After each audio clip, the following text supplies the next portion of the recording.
Live mula sa GMA Network Center, ito ang 24 Oras.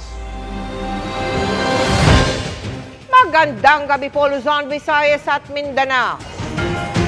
Hindi na basta sunog kundi sadyang pagpatay ang iniimbestigahan. Kaugnay ng pagkakatagpo sa mag-asawang senior citizen na nasunog sa nasunog nilang bahay sa Quezon City. Duguang kasi at may sugat sa ulo ang mga biktima habang ang nakaligtas nilang kasambahay nagtangkang tumakas. At nang mahuli, na-recover sa kanya ang libo-libong pisong halaga ng pera, alahas at isang posibleng ebidensya. Alamin kung ano sa pagtutok ni Marisol Abduraman. Patay na ng datna ng mga otoridad ang mag-asawang ito kagabi sa loob mismo ng kanilang nasunog na bahay sa Stanford Street sa Barangay E. Rodriguez, Quezon City. Edad 77 at 80 ang mga biktima na parehong duguan at may sugat sa ulo. Duda tuloy ang mga taga-barangay kung sa mismong sunog sila nasawi. Well, actually, may dugo kasi. Kaya bahala na yung investigate sa bandang ulo. Pero bahala na yung investigator na mag-establish kung ano yung mga nakita nila at naimbestigahan nila yung nasabing pangyayari, kung arson man yan or talagang mayroong crime na ginawa.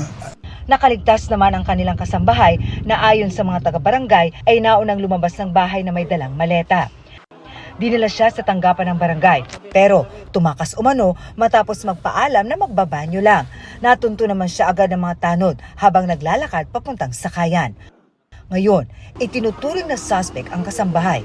Sa imbestigasyon ng binuong Special Task Group ng Quezon City Police, lumabas na hindi nga sunog ang ikinamatay ng mga biktima. Maaring patay na yung mga biktima at bago sinunog just to conceal the crime.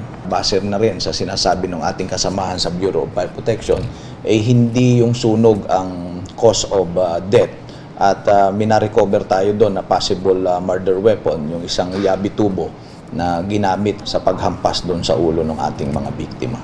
At pagnanakaw ang nakikitang motibo matapos ma-recover mula sa maletang dala ng kasambahay ang 100,000 pesos na halaga ng cash at mga alahas. May natagpo ang ding posibleng ebidensya. Na-recover natin ay isang ice pick, naka-recover tayo ng mga pera at yung gamit niya ay talagang intact na, nakalagay na sa isang maleta, ready to escape, ika nga. Ayon sa QCPD, tanging ang kasambahay na 2 taon nang namamasukan doon ang kasama ng 2 matanda sa bahay. Nang hindi raw sagutin ng mga biktima ang tawag ng anak, pinapuntahan daw sila sa kapitbahay. Hindi siya pinapasok nung katulong, kaya nagkaroon na ng parang some sort of pagdududa.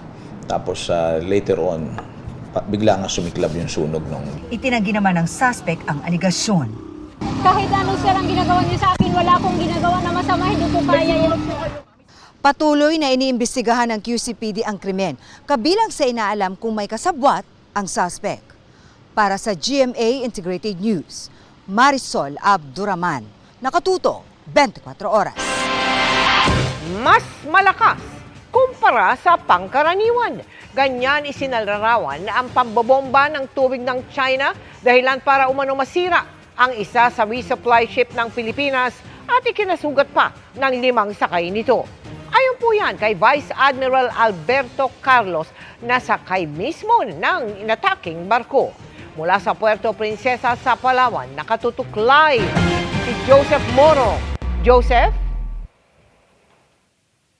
Mel, nasaksihan nga mismo nitong si AFP Western Command Commander Vice Admiral Alberto Carlos yung pangwo-water cannon ng China sa resupply ship ng Pilipinas sa kahapon. At sakay siya kasi mismo dun sa unay sa May 4 na pinagtulungang bombahin ng tubig ng 2 China Coast Guard ay kinasugat ng 4 at itong si Vice Admiral Carlos ay nagkaroon din ng mga maliliit na sugat sa kanyang kamay.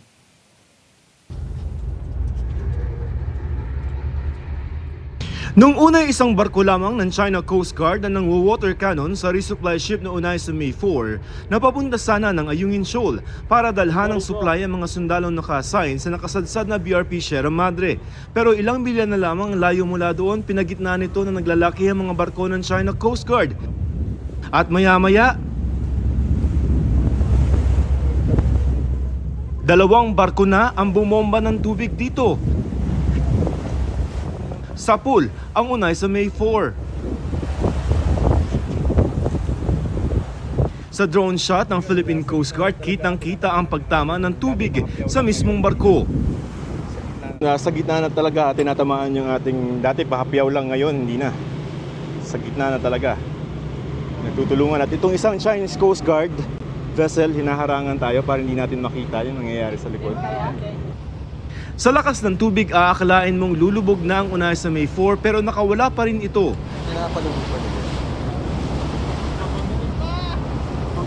Sa loob ng unay sa May 4, kita ng mga sundalo ang paghampas ng water cannon sa mga salamin ng bangka.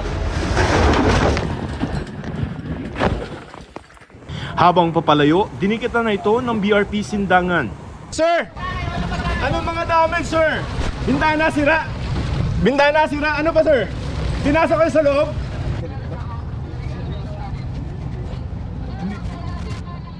Basag ang mga bintana sa harapan ng UM4. Ang lahat ng yan nasaksihan mismo ni AFP Western Command Commander Vice Admiral Alberto Carlos na nasa loob ng unay sa May 4. Sugatan ng 4 na tauhan ng UM4 dahil sa mga tumamang basag na salamin. Nagtamo rin ng maliliit na sugat sa kamay si Vice Admiral Carlos. You must off your curse and leave immediately, or I will take further action, and you will bear full responsibility for all the consequences. Over. Mike 201, this is 4407. We are attending a wounded personnel inflicted by your vessel. Over. Nagbaba ng medical team ang BRP Sindangan para gamutin ang 4 na nasugatan tauhan ng RORE mission sa UM4. Pero bantay sarado pa rin ang rubber boat at binawaan pa ng lancha ng China Coast Guard. Bago ito, Kuya, kumaskas tayo. nakailang beses nagsagawa ng dangerous maneuvers ang China Coast Guard hanggang sa magdikit ang BRP Sindangan at isang China Coast Guard ship. Umatras saglit ang barko ng China tapos umabante na naman. Akala namin ibabangga ito ulit. Kita ang marka ng fender sa Sindangan bagaman wala naman itong UP. Kung hindi naging maagap yung ating Coast Guard sa paglalagay ng fender dito sa gilid ng BRP Sindangan, ay baka mas malala pa yung nangyari doon sa pagsalpok nitong China Coast Guard 21555 dito sa BRP Sindangan sa tangkang paghaharang ng mga UM resupply ships natin papunta sa Ayungin Shoal. The Philippine Coast Guard personnel are really doing so much effort to prevent the collision towards the vessel. And the Chinese Coast Guard personnel are just standing there and taking video. So it means perhaps that it was deliberate on their part. They don't really care whether there would be a collision. But for the Philippine government, we are preventing such collision. Paliwanag pa ng Philippine Coast Guard, kahit gusto nilang protektahan ang mga resupply vessels, hindi na halos magawa dahil sa pagharang at dangerous maneuvers ng China na makailang beses pang nangyari. For every Coast Guard vessel, our concept of operation is that one Coast Guard will escort one Unay sa May. And based on our experience for the past so many months already, the concept of operation for the Chinese Coast Guard is for them to separate the Philippine Coast Guard vessel from the resupply boat. Hindi na tumuloy ang UM4 papuntang Ayungin Shoal pero ang unay sa May 1, matagumpay na nakapasok sa Ayungin Shoal. Inoskorta naman ang barko ng Philippine Navy na BRP Gregorio del Pilar ang unay sa May 4 at BRP Sindangan pabalik ng Palawan. Pagbalik sa Palawan, ipinakita ni Carlos ang napinsala sa UM4. Parang mas malakas yung this time from the previous water cannon. So, talagang tinarget nila yung Anong intention mo, sir? to stop us from entering the shoal. It's still illegal and irresponsible actions. Sir, wala namang intention to sink? So far, wala naman ako napansin na intention to sink, just to disable. Kasi ang target nila is the bridge and the smokestack para maano yung engine natin. Like they did doon sa ML Kalayaan. Ayon pa dito kay Vice Admiral Carlos Mel, ay nauubusan na siya ng resupply ship na ipapadala sa mga RORE mission natin dahil yung dalawa, yung unay sa May 2 at ML Kalayaan ay sira pa rin dahil sinira pa rin ito ng China. Mel? Maraming salamat sa iyo, Joseph Moro. At kasunod ng kanilang panghaharas, tinawag ng China na trespassing at pagbali umano sa pangako ang ginawa ng mga barko ng Pilipinas. Tugon ng DFA, walang pinapasok na kasunduan ang Pilipinas kaugnay sa mga teritoryong inaangkin ng China. At yan po ang sanipuwersang tinutukan ni na JP Soriano at Chino Gaston.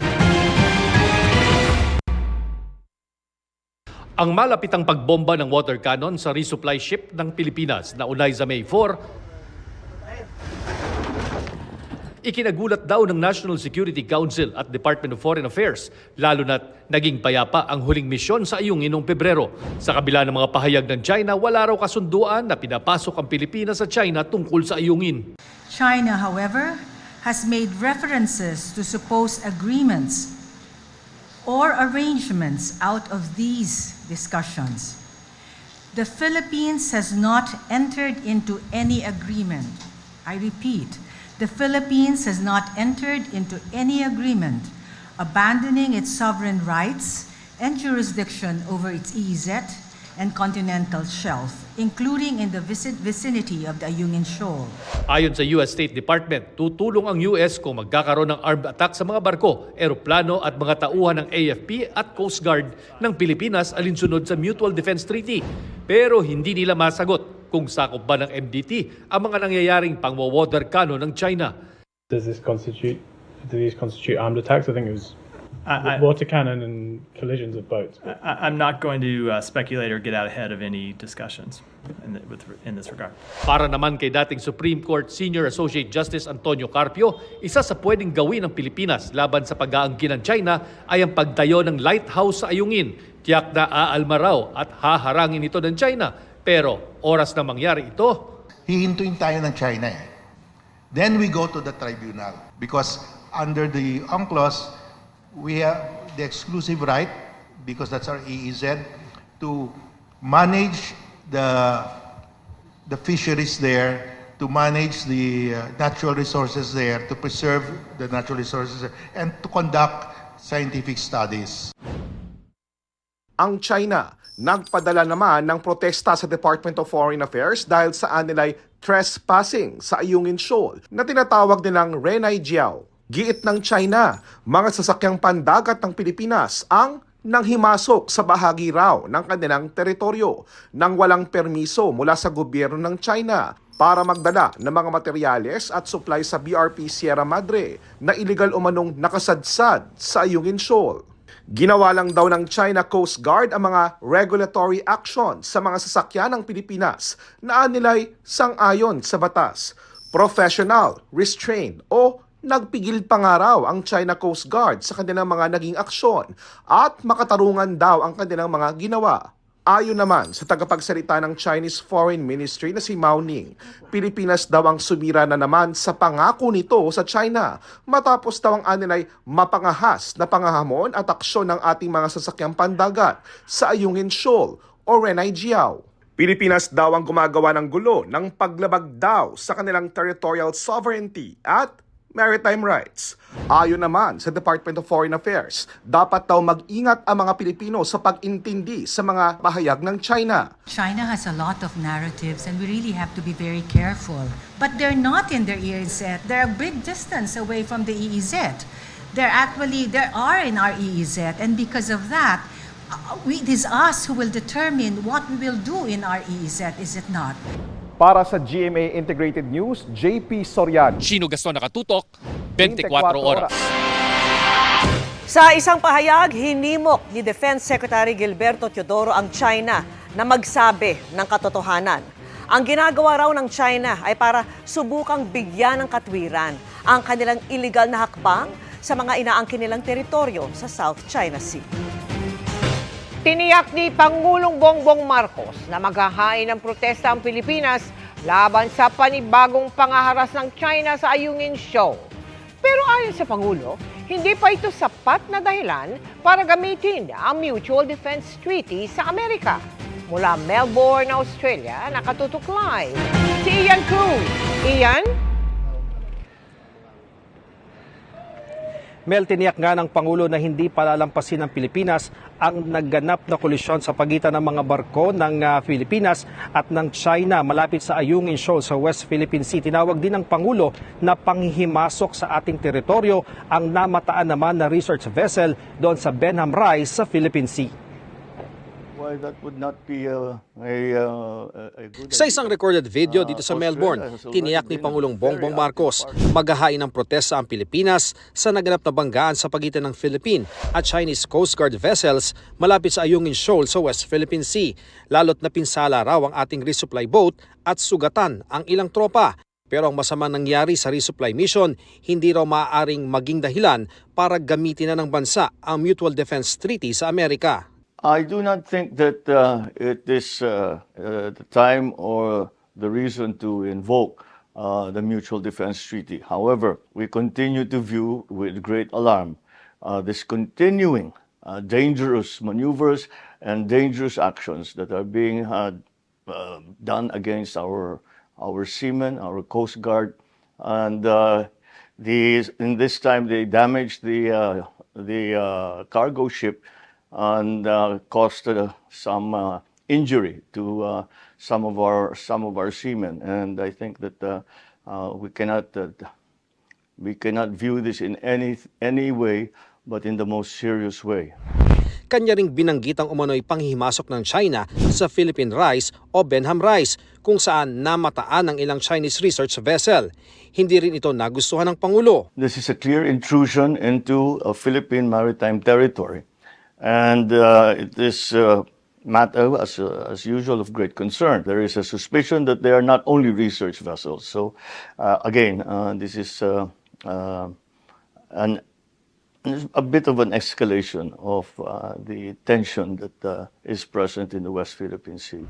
Sa huling araw ng ASEAN-Australia Special Summit din sa Melbourne, sinabi ni Prime Minister Anthony Albanese na handa ang Australia na makipagtulungan sa ASEAN. Our understanding that more than any other part of the world, Southeast Asia is where Australia's destiny lies.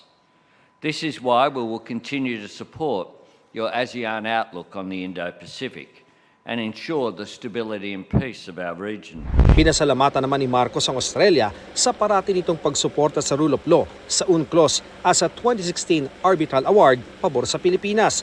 Binanggit din ni Marcos ang masamang epekto ng climate change sa mahihirap na bansa, partikular ang Pilipinas. Iginiit ng Pangulo na dapat magkaroon ng matapang na aksyon sa domestic at international fora para magkaroon ng climate justice. Sa Government House, nagkaroon naman si Pangulong Marcos at iba pang leader ng pagkakataong hawakan ng 2 koala bear na mga native animal dito sa Australia.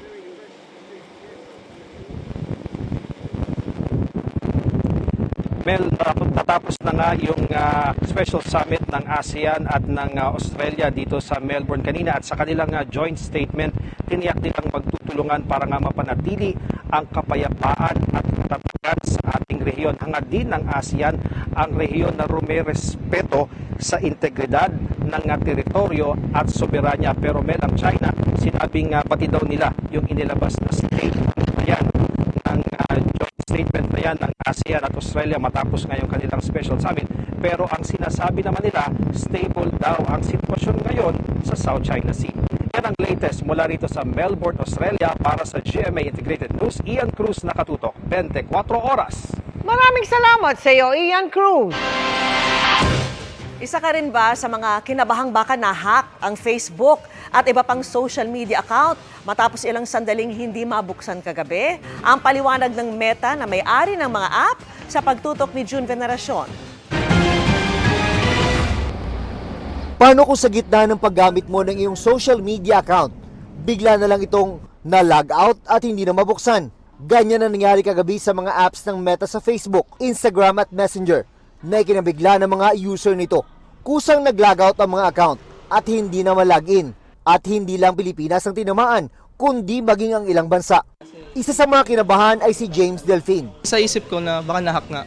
So, ang ginawa ko, ayun po, nagpalit po ako ng password agad. Walang opisyal na bilang ng mga naapektuhang account. Pero base sa web monitoring site na Down Detector, halos 150,000 reports dito sa Pilipinas ang kanilang natanggap tungkol sa problema. Sa Facebook accounts pa lang yan. Di pa kasama ang sa Instagram at Messenger. Nagsimula yan pasado alas 11 kagabi hanggang pasado alauna kaninang umaga dahil ayon sa Meta spokesperson, technical problem ang tumama sa mga social media platform. Bagay na agaran naman daw nilang naresolba. Wrong timing nga raw, sabi ni Allen Romera, dahil natapat pa ito kung kailan siya may lakad. At Messenger lang daw ang gamit niyang komunikasyon sa kikitain kaibigan. Medyo kinakabahan po kasi hindi ko po alam talaga kung saan ako dadaan eh. Kaya nagstay lang po talaga ako sa isang lugar. Tapos hinintay ko na lang po mag-up yung server bago po ako makapag-chat ulit. Tapos matanong kung saan kami magkikita, ganun. Talo rin ang mga umaasa sa social media para sa pagbebenta at maging pagpupromote ng kanilang negosyo. Wala yung promotion namin for our shop kasi nga down yung stream. Sayang kasi yung kumbaga ilang hours ng kumbaga sa inyo sa network, yung airtime. Bukod sa paghingi ng paumanhin, walang paliwanag ang Meta kung ano ang naging problema. Sinubukan namin kunin ang komento ng Department of Information and Communications Technology at PNP Anti-Cybercrime Group pero wala pa silang sagot. Naiintindihan naman daw ng isang sociologist kung bakit malaking ingay ang nilikha ng aberya sa Facebook at Instagram. Nandun daw kasi ang takot ng mga social media user na baka nahack ang kanilang account o nawala ang kanilang linya ng komunikasyon at naapektuhan ang kanilang kita. Maraming parte ng ating buhay ngayon ang nakatali na sa social media. The fear is very great because the fear of my identity, my connectivity, and my livelihood are all tied into one now. Para sa GMA Integrated News, June Veneracion, Nakatutok, 24 Oras. Good evening mga kapuso! Just in time for Women's Month, ang Women Domination and Empowerment ng Sparkle 10. Binubuo sila ng empowered women na goal i-break ang stereotype sa mga kababaihan. Mas kilalanin sila sa chika ni Katatibayan. Bold, brave, beautiful. Sila ang Sparkle 10 na hindi lang sexy at magaganda. Strong, successful, and goal-oriented Sparkle women din. Isa-isang rumampa in their most empowered aura sina Faith Da Silva, Ashley Ortega, El Villanueva, Lexi Gonzalez, Shuvi Etrata, Angel Guardian, Lizelle Lopez, Lian Valentin, at Rabia Mateo. I want to be sexy, but at the same time, people will know that I'm smart. It's not just physical, but also people can see na I'm empowered with my craft. Dapat you have to be strong in every aspect of you. We don't stab each other's backs. We're here to push women empowerment.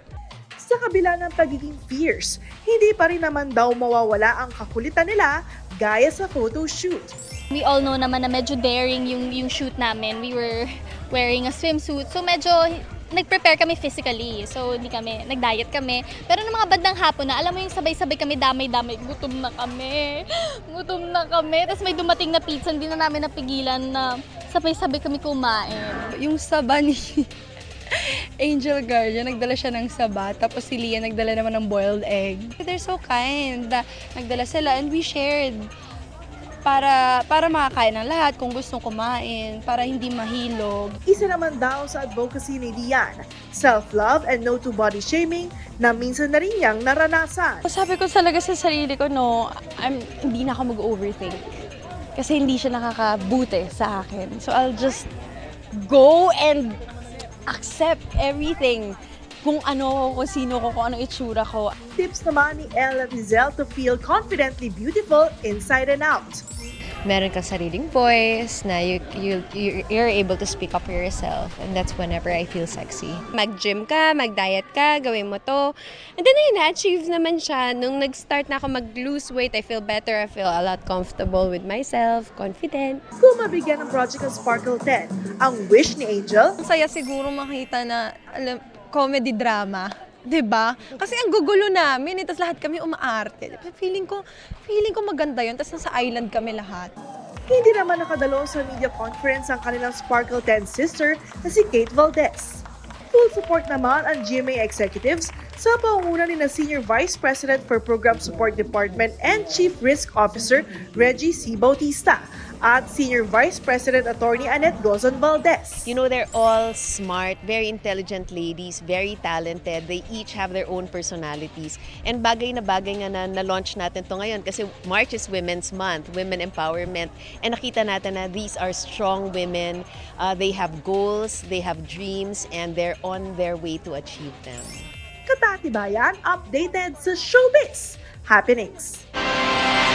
Lusot na sa komite sa Kamara ang resolusyon of both houses number 7 na amyenda sa economic provisions ng saligang batas. Pero sa Senado, inamin ng Senate President na malaking hamon ang pagpasa ng bersyon nila ng resolusyon. Yan ang sanib puwersang tinutukan ni Tina Panganiban Perez at Mau Gonzalez. I move that we approve our resolution of both houses number 7. So moved. Is there any objection? Hearing none, motion is carried. Inaprubahan na ng Committee of the Whole House ang resolution of both Houses 7 na magbubukas ng public utilities, basic education at advertising sa mga dayuhan. The present Constitution, as worded, allows only up to 40% foreign ownership. This is a provision that greatly restricts many international agreements that the Philippines is a party to. More foreign direct investments in currently restricted areas will help spur economic growth, generate better quality, higher paying jobs, boost incomes. Pero hindi unanimous ang boto ng mga kongresista. I object to the approval of the committee report. The government must protect disadvantaged sectors in our economy. Lalo nitong isasubo ang ating bansa sa mas matinding abuso, pagsasamantala at pandarambong. May mga komisyon din sa proseso ng deliberasyon sa RBH 7 at sa mismong makakamit ng Chacha, pero hindi sila umubra. The instant resolution of both houses is flawed, both procedurally and substantially. Procedurally because it does not follow any of the three modes of amending the Constitution. And there are no empirical studies to show in the Philippines that the forecasted increase in jobs, skills development, transfer of technology, and lower cost of services and goods will be realized. For all of these reasons, Mr. Chairman, I vote no. Ngayong lusot na sa Committee of the Whole House ang RBH 7, inaasahang sa susunod na linggo ay may isasalang na ito sa ikalawang pagbasa sa plenaryo. Ako may guess by Wednesday ma-approve to by second reading by Wednesday next week. Target ng Kamara na maaprubahan ng RBH 7 bago ang Holy Week break ng Kongreso sa March 23. Pero kailangan din pumasa ang katapat nitong resolution of both houses sa Senado. Ang bangit ko na kay Presidente, it may be challenging kasi nga may mga kasamaan po tayo na ayaw talaga nila ng charter change. Matapos pulungin ang mga senador, aminado ngayon si Senate President Mig Zubiri na malaking hamon ang pagkuha sa di bababa sa 18 botong requirement para pumasa sa Senado ang economic amendments sa konstitusyon. There's still a majority that in the Senate, I think, that believe that the economic provisions should be amended. A majority, but there's not enough for 3/4 because nga, it might be a trap for voting as one. So that concerns have to be addressed. Bagamat dadalawa ang minority senators na sina Senador Coco Pimentel at Risa Hontiveros na nauna nang nagsabing boboto tutol sa Chacha, kontra na rin ngayon dito sina Senador Cynthia Villar at Amy Marcos na kaalyado ng administrasyon. 3 na lang at makukuha na ang 7 botong kailangan para ibasura ang Chacha. Kanina tinalakay na ng Senate Committee on Rules ang magiging guidelines habang dinirinig ang pag-amyenda sa konstitusyon. Kabilang ang kung paano pag-uusapan ng charter change, kung magkasama ba o magkahiwalay ang sesyon ng Kamara at Senado, gayon din ang kanilang pagboto. Sa magkahiwalay na sesyon, 3/4 ang kailangang boto mula sa dalawang kapulungan. At kapag magkaiba ang bersyon nila, dadalhin ang panukala sa Bicameral Conference Committee. Nakasaad ding magiging valid ang panukalang amyendahan ng konstitusyon kapag niratipikahan na ito ng publiko sa isang plebisito. Para sa GMA Integrated News, ako si Mav Gonzalez. Tina Panganiban Perez. Nakatuto kami 24 oras. Illegal at pwede pang maging mitya ng sunog ang inireklamong mga jumper o illegal na koneksyon ng kuryente sa Quezon City. Babala ng Meralco, may multang katapat yan. Nakatutok si Maki Pulido. Mga taga Meralco, ito po yung mga illegal na kuryente dito. Makikita nyo po rekta. Rekta ng mga kinakabit ng kuryente. Ilang taon na nila napapakinabangan. Ganun na lang ang apela ni Romulo Tamay para putulin na ang mga jumper o illegal na koneksyon ng kuryente sa kanilang lugar. Baka raw kasi magdulot ng sunog ang mga jumper. Pinuntahan ko ang lugar nila sa Alcantara Street ng Barangay Tandang Sora, Quezon City at nakita ang illegal na koneksyon mula sa isang empty meter base. At halos pareho rin ang pangamba ng mga kausap ko sa sala-salabit ng mga kable. Nakakatakot po yung overloading sa dami ng bahay dito. O tapos hindi kayanin. Ang lugar namin is maskip lang din po. Kasi ang hirap po dumaan ng bombero. Umaksyon agad ang Meralco pero tila nakatunog ang mga naka-jumper kaya di naabutan ang mga illegal na koneksyon. Pinutol na lang ng Meralco ang kable sa empty meter base para di makabitan ng jumper na kinumpirma nitong delikado at pwedeng mauwi sa sunog. Pag nag-overload, pwede mo mag-spark yan. Ay, yung mga spark na yon, pwedeng kumalat po sa mga linya ng kuryente natin. Minsan nakadikit sa mga bahay. Yun po, nagkakaroon po ng pwedeng kumalat yung apoy. Nauunawaan daw ng ilan rito kung may mga kapitbahay silang gumagamit ng jumper, lalo kung hirap sa bayaran para makonekta uli ang putol na kuryente. Saan naman po kukuhain ng mga tao yung perang pangtubos kung wala naman pong trabahong matino yung mga asawa nila? Pero sabi ng Meralco, bukod sa malaking perwisyo, may batas laban sa electricity pilferage o pagnanakaw na may multang 20,000 pesos at kulong na aabot ng 12 taon. Malaking factor dito ang community involvement. Mabigyan lang kami ng adequate, reliable information. Rest assured, we will act on it. Para sa GMA Integrated News, Maki Pulido, nakatutok 24 oras. Mga kapuso, posible pong bumalik ang amihan pero magpapatuloy ang mainit na panahon sa halos buong bansa. Hanggang extreme northern Luzon lang kasi aabot ang ihip ng amihan bukas at ilang bahagi lang ng Luzon pagsapit ng weekend. Pero sabi po ng Pag-asa, hindi pa ito ang huling bugso ng amihan at patuloy pa ring imomonitor sa mga susunod na linggo. Mas maraming lugar din ang makakaramdam ng epekto ng easterlies o yung maalinsangan na hangin. Kasama riyan ang Southern Luzon, Visayas at Mindanao. Kaya naman bukas, paghandaan ulit ang mainit na panahon. Base po sa heat index forecast ng Pag-asa, papalo sa 43 degrees Celsius ang damang init sa Rojas Capiz. Posible naman ang 42 degrees Celsius sa Iloilo City, habang 41 degrees Celsius sa Catbalogan, Western Samar, Cotabato City at Zamboanga City na nasa ilalim na po ng state of calamity dahil sa El Nino. Base naman sa datos ng Metro Weather, mababa ang tsansa ng ulan bukas sa malaking bahagi ng bansa. May mga kalat-kalat na mahihinang ulan sa Isabela, Cagayan at Cordillera Administrative Region. Ganyan din ang inaasahan sa Negros Provinces, Cebu at Leyte, pati na sa Sulu Archipelago, Zamboanga Peninsula at Barm. Maaliwalas din pero magpapatuloy ang mainit na panahon sa Metro Manila, kaya huwag pa rin kalimutang magdala ng payong. It's never too early para magplano ng inyong bakasyon dahil ngayon pa lamang may refreshing treat ng pwedeng masubukan sa Benguet at Basilan. Pasyalan natin sa pagtutok ni JP Soriano.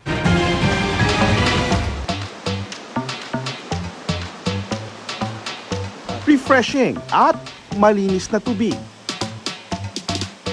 Dagdagan pa ng unique na rock formation.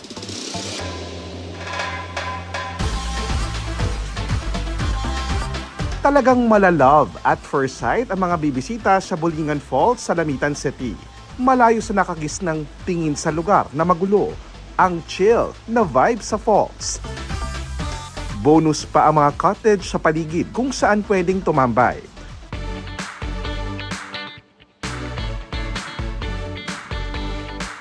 Kung beach naman ang trip na pampawi ng init, di na kailangang lumayo dahil sa lamitan lang din matatagpuan ang Maarena Beach. It's giving Boracay and Palawan vibes sa clean water at white sand.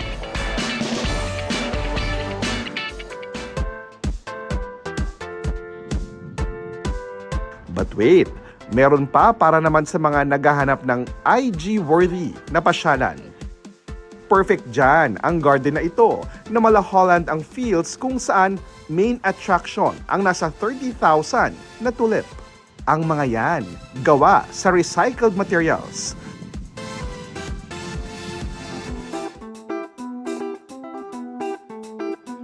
Punta naman tayo sa norte kung saan pwedeng isatisfy ang inyong strawberry cravings. Sa March 17, 10,000 cupcake na gawa sa magkaibang klase ng strawberry ang ibibida sa lugar. Ang best part, mabibili ito sa murang halaga kaya pwedeng pagsaluhan ng pamilya o ipangregalo. Iniimbitahan po namin kayo na pumunta dito sa La Trinidad since ngayon ang Strawberry Festival namin. Nandito po kami sa Municipal Park. Para sa GMA Integrated News, JP Soriano, nakatutok 24 oras. Mahigit 1 bilyong piso na ang halaga ng pinsala sa agrikultura nang nagpapatuloy na epekto ng El Nino. Ang maalinsangang panahon naman ngayon, tila buwelo pa lamang at titindi pa ayon sa Pag-asa. Nakatutok si Ivan Mayrina. May amihan pa at kung tutuusin, hindi pa opisyal na nagsisimula ang tag-init. Pero sa Tuguegarao City sa Cagayan, naitala kahapon ng Pag-asa ang 42 degrees Celsius na heat index o damang init. Delikado yan at posibleng magdulot ng heat cramps o heat exhaustion. Pwede ring mauwi sa heat stroke. Sa Pag-asa Science Garden sa Quezon City, 36 degrees Celsius ang damang init.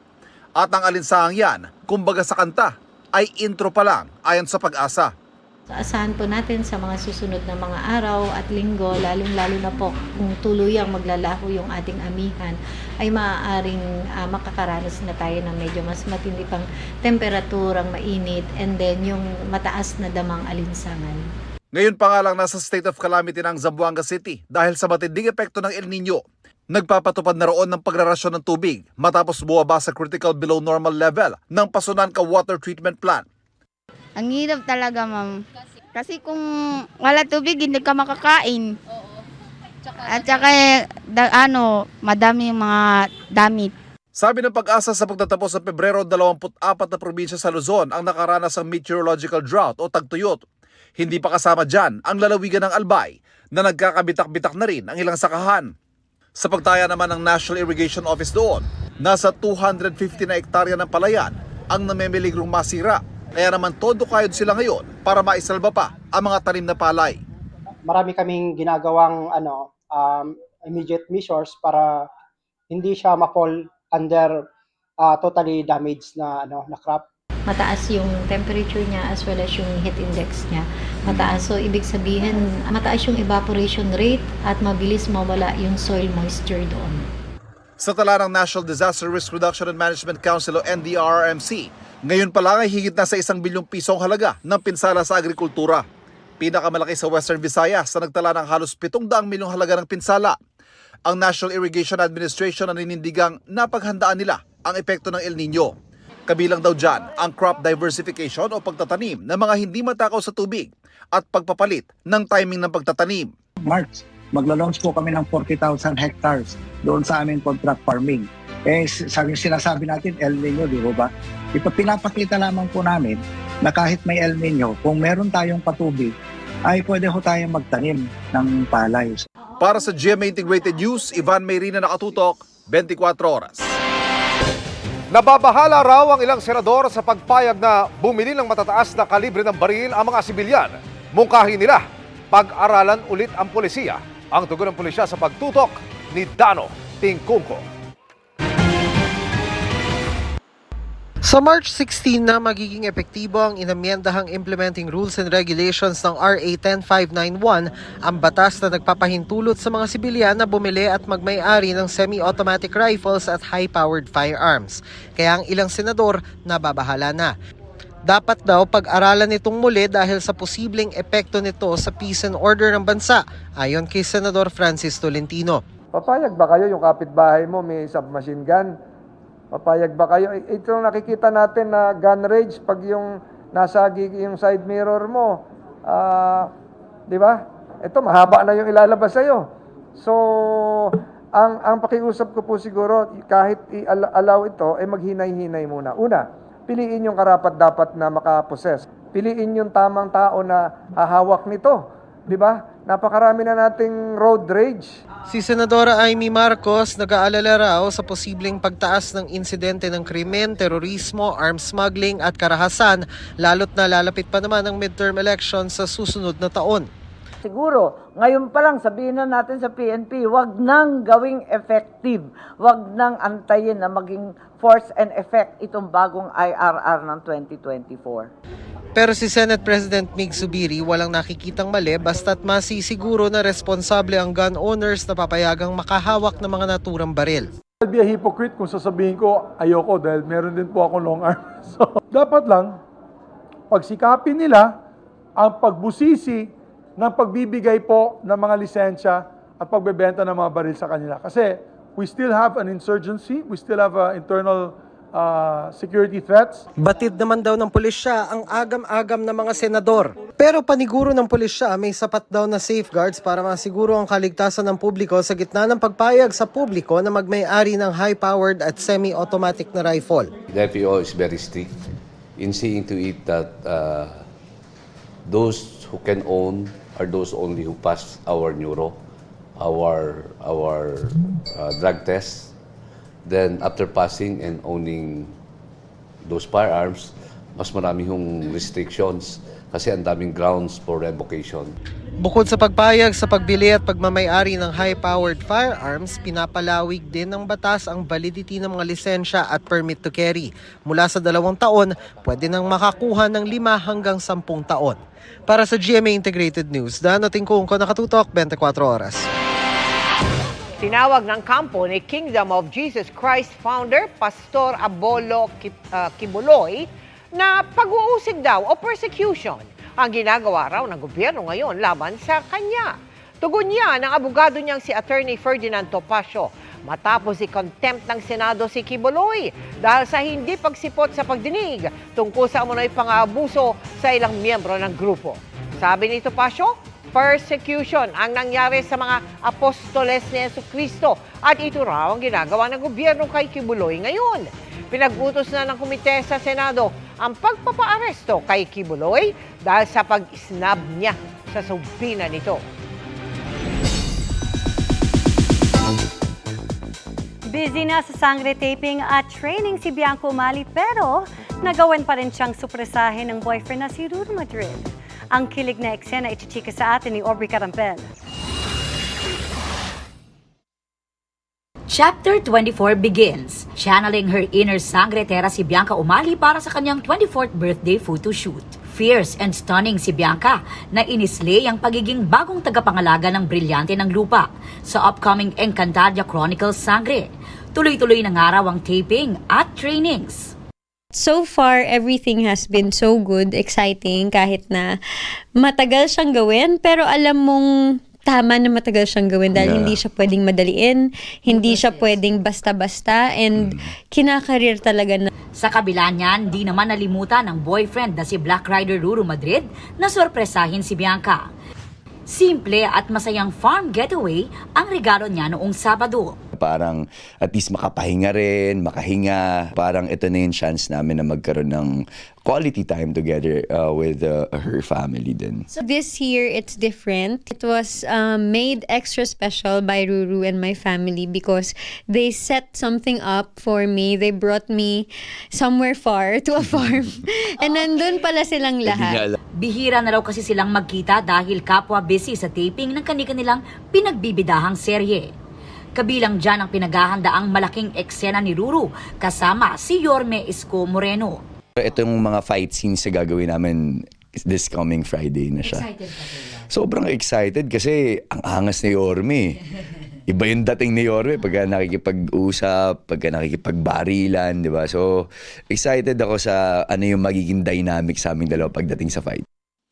Naghahanda na rin ang Ruka para sa upcoming Sparkle Goes to Canada tour sa April. Magkasama silang dumating sa rehearsals ng kanilang song number sa show. Excited din silang maidirect ni Star Maker and Sparkle GMA Artist Center Consultant Johnny Manahan. Dahil syempre, ito yung first ever Sparkle tour na gagawin natin, di ba? And at the same time, first time din namin makapunta ng Canada, kami ni Bianca. So, very excited kasi ang dami rin namin mga kamag-anak na nandun. Gusto namin plakado ba yung Yes. show na gagawin namin doon para sa mga Pinoys na kasama natin sa Canada. Yes. And gusto namin pulido, gusto namin perfect. Siyempre gusto namin mag-enjoy sila higit sa lahat. Aubrey Carampel, updated sa showbiz happenings. And that's my chika this Wednesday night. Ako po si Arellano. Miss Mel, Miss Vicky Emil. Salamat, Iya. Thank you, Lia. Ayan. At yan ang mga balita ngayong Miyerkules. Ako po si Mel Tiangco. Ako naman po si Vicky Morales para sa mas malaking misyon. Para sa mas malawak na paglilingkod sa bayan, ako po si Emil Sumangyo. Mula sa GMA Integrated News, ang News Authority ng Pilipino. Nakatuto kami 24 oras.